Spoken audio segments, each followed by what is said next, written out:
বিধানসভায় আসন শূন্য হলেও লড়াইয়ের ময়দান ছাড়েনি বামপন্থীরা। ইনসাফ যাত্রা ব্রিগেড ভরি আত্মবিশ্বাসী মীনাক্ষী মুখার্জি। সন্দেশখালিতে পুলিশকে ঘোল খাইয়ে দেওয়া মীনাক্ষীকে আরও বেশি আক্রমণাত্মক মেজাজে দেখা গেল। শনিবার হাওড়া আন্দুল এলাকায় বামপন প্রার্থী আইনজীবী সব্যসাচী চ্যাটার্জির সমর্থনে মিছিল করেন মীনাক্ষী মুখার্জি। সাংবাদিকদের প্রশ্নেও ঝাঁঝালো উত্তর দিলেন মীনাক্ষী। বাংলা নিজের মেয়েকে চায় স্লোগান দিয়ে সন্দেশখালী মেয়েদের সম্মান কেড়ে নিল বলেও মন্তব্য করেন। দেশকে বাঁচাতে গেলে সব্যসাচী চ্যাটার্জিকে ভোট দিতে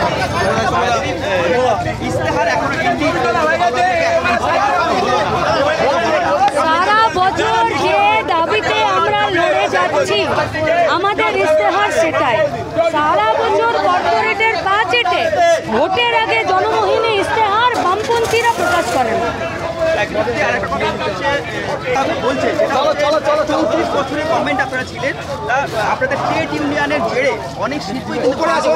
যারা বলছে তারা নির্লজ্জতার চরম সীমা অতিক্রম করে গেছে।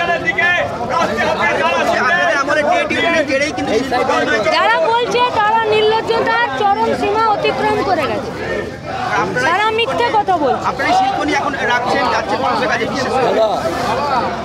2011-র আগে পশ্চিমবঙ্গের শিল্পের ইনভেস্টমেন্টের যা পরিকল্পনা এবং এসেছিল এবং আজকে 10টা বছরে যা ঘটেছে সেটা আপনাদেরকে তুল্যমূল্য বিচার করে তার সত্য এবং ফ্যাক্ট রাস্তায় রাখতে হবে।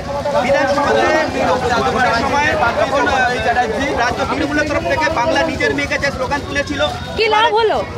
বাংলা নিজের মেয়েকে চাইলো আর সন্দেশখালীর মেয়েদের সম্মান বিসর্জন দিয়ে এবারে রাখছে একবার বাংলার জন্য একবার ভেবে দেখুন। এই নতুন স্লোগান 24 লোকসভাতে বাংলার জন্য মানুষ সত্যিকারেরই ভেবে দেখবে, তৃণমূল বিজেপিকে বিসর্জন দেবে। 34 বছর সরকার চালানো একটি দল এখন পশ্চিমবঙ্গে আসন শূন্য। ঘুরে দাঁড়ানোর লক্ষ্যে বামকর্মী সমর্থকদের লড়াই কতটা সফল হয় তা সময় বলবে। রাজনীতির ময়দানে একদল স্বচ্ছ তরুণ মুখ দুর্নীতিতে অভিযুক্ত শাসক দলকে বিপাকে ফেলতে পারে কিনা এখন সেটাই দেখার। ব্যুরো রিপোর্ট, বাংলার খবর।